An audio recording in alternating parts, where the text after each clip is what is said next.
여러분 안녕하십니까? 새로운 변이 바이러스가 또다시 전 세계를 긴장시키고 있습니다.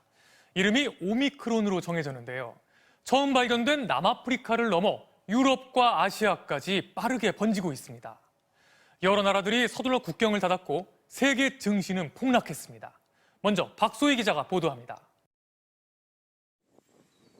세계보건기구 WHO는 새 변이에 그리스 알파벳 15번째 글자인 오미크론이라는 이름을 붙였습니다.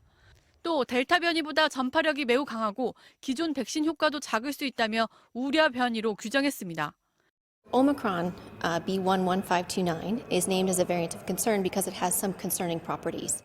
유럽 보건당국도 오미크론을 최고 단계 바로 아래인 5단계로 평가하며 위험성을 경고하고 나섰습니다. And the mutations show evidence of increased transmissibility, increased infectivity, and also evidence that it could evade the immune response. 오미크론 감염자가 확인된 국가도 점점 늘고 있습니다. 남아공과 보츠와나, 이스라엘과 벨기에, 그리고 홍콩에서 환자가 발생했습니다. 환자가 최초 확인된 아프리카뿐 아니라 유럽과 아시아까지 확산되자 각국이 국경을 걸어 잠그고 있습니다. 영국과 유럽연합을 비롯해 홍콩과 일본 등 아시아 일부 국가들은 남아프리카에서 오는 항공편 차단 등 국경 통제에 나섰고 미국은 여행 제한 조치를 내렸습니다. I've decided that we're going to be cautious, make sure there's no travel to and from South Africa and 6 other countries in that region. 새 변이가 백신을 무력화시킬 수도 있다는 우려에 세계 증시는 폭락했습니다. 뉴욕 증시 다우존스 지수는 2.53% 떨어져 하루 낙폭으로 13개월 만에 가장 큰 수치였습니다.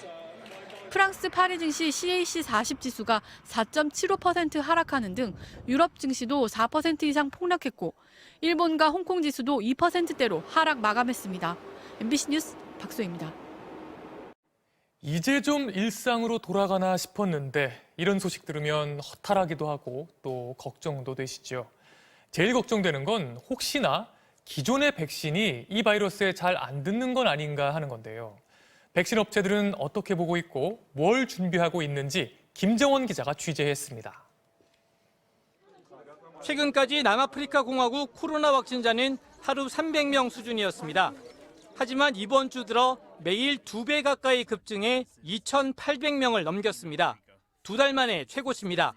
환자가 급증한 이유는 정확하게 알 수 없지만 새로운 변이 오미크론 때문으로 추정되고 있습니다. Quite concerned. Put very simply, we have been expecting a new variant, and we had in South Africa and in most of Africa. 오미크론은 뾰족한 돌기 모양의 스파이크 단백질에 32개의 돌연 변이를 갖고 있습니다. 델타 변이보다 2배나 많습니다. 돌연 변이가 많으면 바이러스가 우리 몸에 침투할 가능성이 커지기 때문에 전염성도 더 강할 걸로 우려됩니다. 전문가들은 백신 무력화 가능성 등 새 변이의 특성을 정확히 파악하는 데 최소 2주가 걸릴 것으로 보고 있습니다. It will take weeks to know all of that information. We are not yet seeing a severity signal from South Africa, which is reassuring.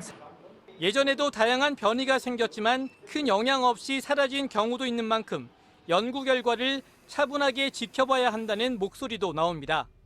Do those antibodies protect you against this new virus? The answer is we don't know right now, but we're going to find out for sure. 새로운 변이 등장에 백신 제조사들은 발빠르게 움직이고 있습니다. 화이자와 백신을 공동 개발한 바이오엔테크는 새로운 백신을 100일 안에 출고할 수 있다고 밝혔고 모더나와 노바백스, 존슨앤존슨 등 다른 제약사들도 새 변이에 대응할 백신 개발에 착수했습니다. MBC 뉴스 김정원입니다. 우리 상황도 불안합니다. 새 확진자 수가 또다시 4,000명을 넘겨 역대 2번째로 많은 수를 기록했습니다. 사망자 수와 위중증 환자 수는 역대 최다 기록입니다. 특히 병상이 없어서 입원을 기다리고 있는 환자가 1,000명을 넘어서 걱정이 커지고 있습니다. 박윤수 기자의 보도입니다.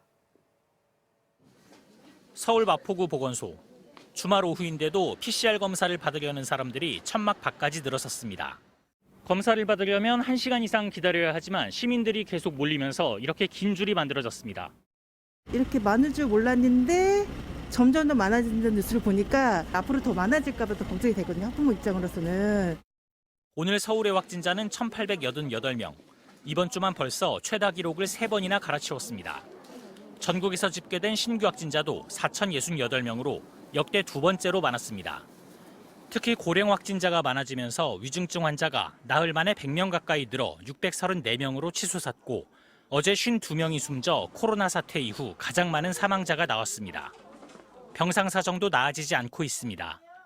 수도권의 중환자 병상 가동률은 83.5%로 이미 포화 상태인데다 병상 배정을 못 받아 대기 중인 환자도 1,167명으로 이틀 연속 1,000명을 웃돌았습니다.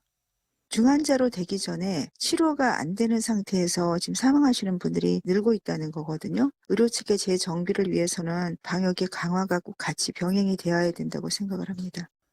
정부는 고령자들의 백신 추가 접종이 늘고 병상이 확보되는 다음 달까지를 일상 회복의 중대 고비로 보고 있습니다.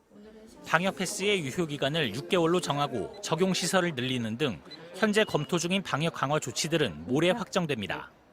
보여야 되지 않을까 이런 생각도 들고 이번에 다음 주부터 해가지고 모임이 굉장히 많이 잡혀 있었거든요. 근데 지금 하나둘씩 취소되고 있고. 정부는 또 오미크론 변이의 국내 상륙을 차단하기 위해 관계부처 회의를 열고 위험 국가발 입국 제한 여부 등 방역 강화 조치를 곧 발표합니다. MBC 뉴스 박윤수입니다.